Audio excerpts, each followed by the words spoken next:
Hey everybody, Matt Hatton here at Old Blacksmith Shop. I couldn't finish some of the videos that I did yesterday because I ran out of memory.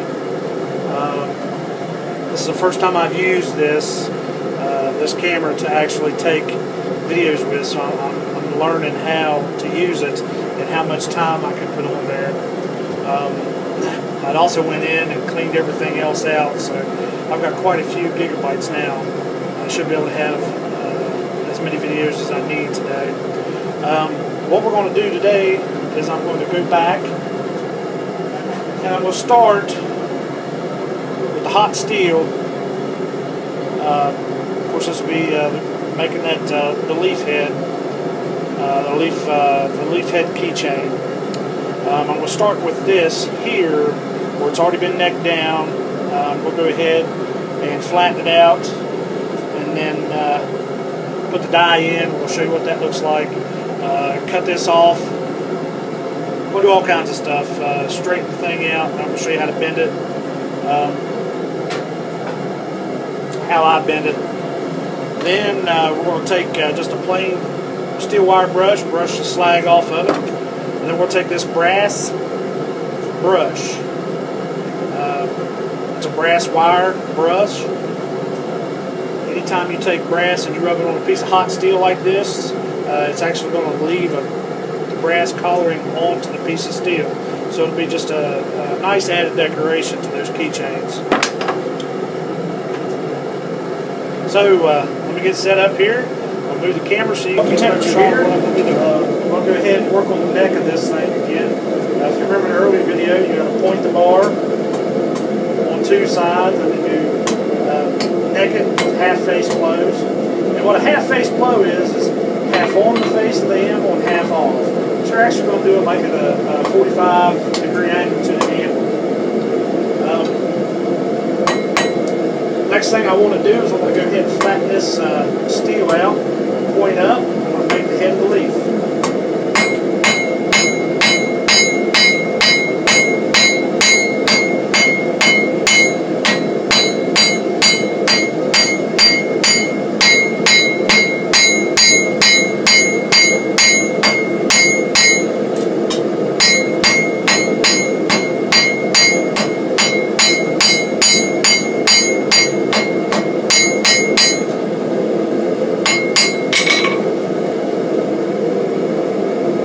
Put it right back in the fire.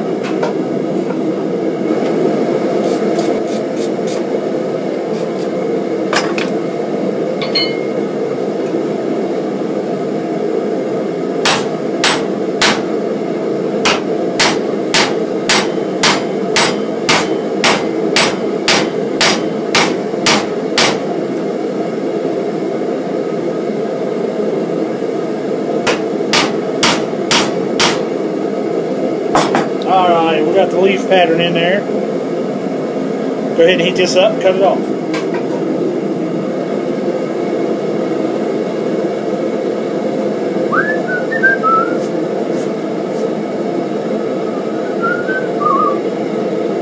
I don't know if I got it on the video yesterday, but we'll talk about a technique that I learned off of watching some of the YouTube videos. I'm actually going to do what's called cut to center. Go ahead and spin the handle around here, so you can actually see my hot cut.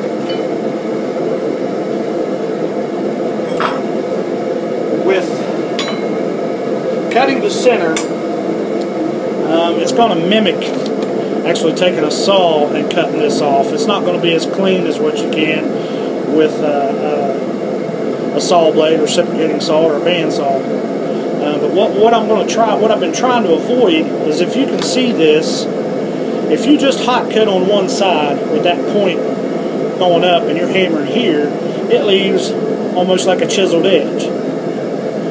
But if you take this thing on the hot cut, and as you're hitting it,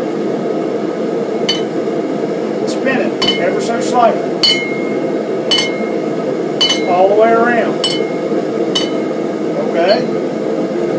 And what that's going to do is it's going to cut the metal off more evenly. So I'm going to measure out how much I want. We'll hit it. Turn it. Keep turning it.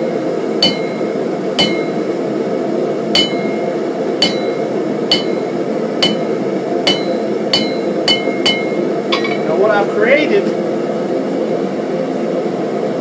is a V groove all the way around this thing. So I'm going to continue doing that.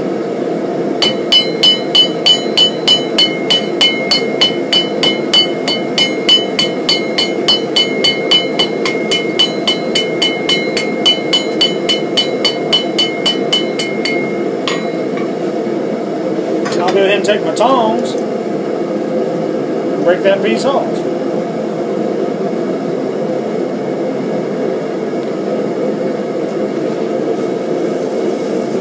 Put this back in the forge.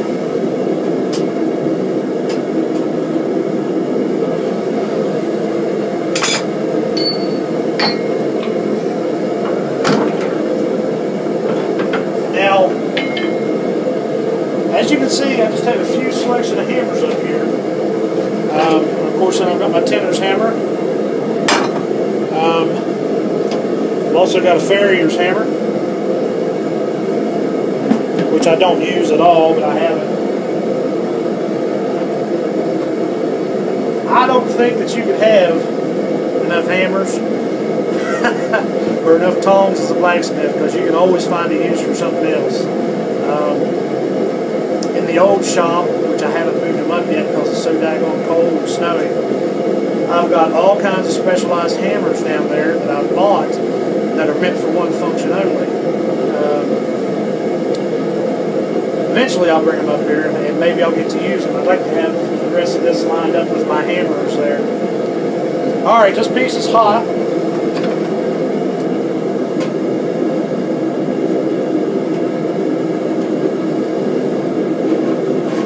Now, what we need to do is go ahead and work on drawing this tape rack. Change to my BFH. Draw this out.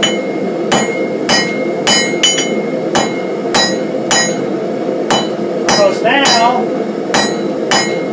I'm using more of the hammer's weight versus my muscles to drive this metal where I want to.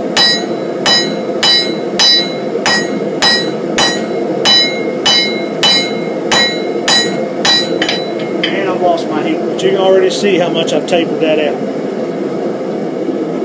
Go ahead and continue to tape this out.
Alright guys, I've got that tapered out, getting ready for my last heat, hopefully.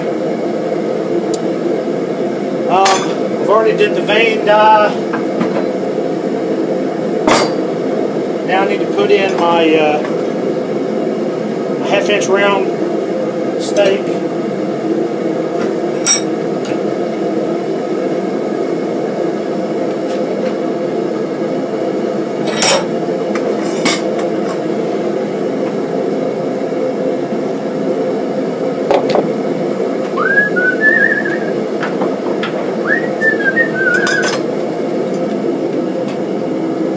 One thing that you need to remember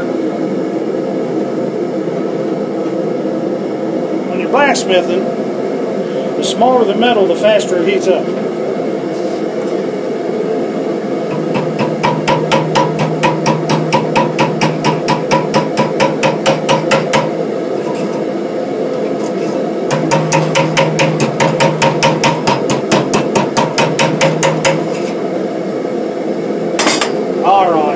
got her curved around there.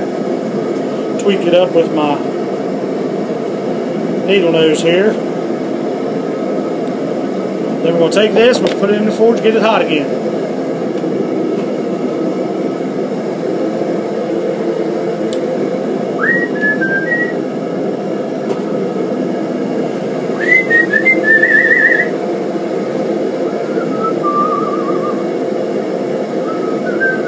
This is the sad part. Every time you put that in there, you gotta wait. I was gonna have like 3 or 4 unrated, so I can just go from step to step to step. But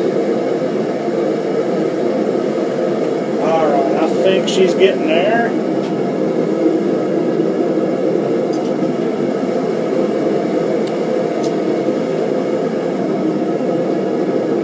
All right, now I got her getting hot, and we'll grab her by the circle. We're going to give it that little decorative twist there.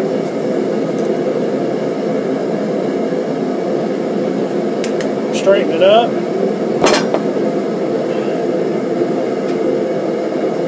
We're going to take that bristle brush,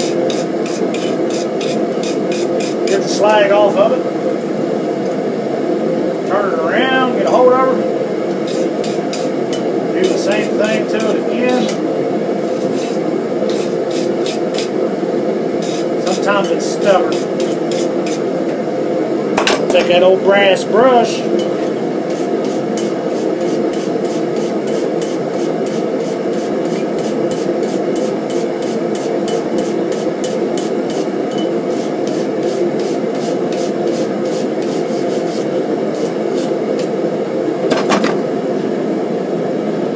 There you go.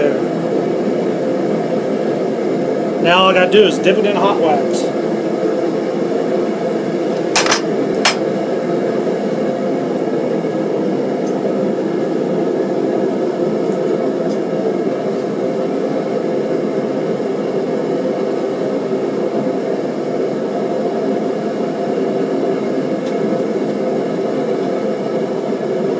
Get her a good coat of beeswax there. Flick it off. Helps get that excess off of there. There you are. Quick, easy, hand forged keychain.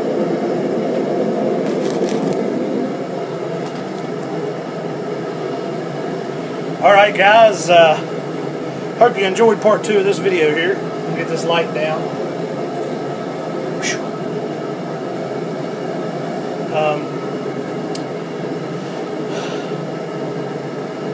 I'm going to make a few more things here. I got another idea for those nails.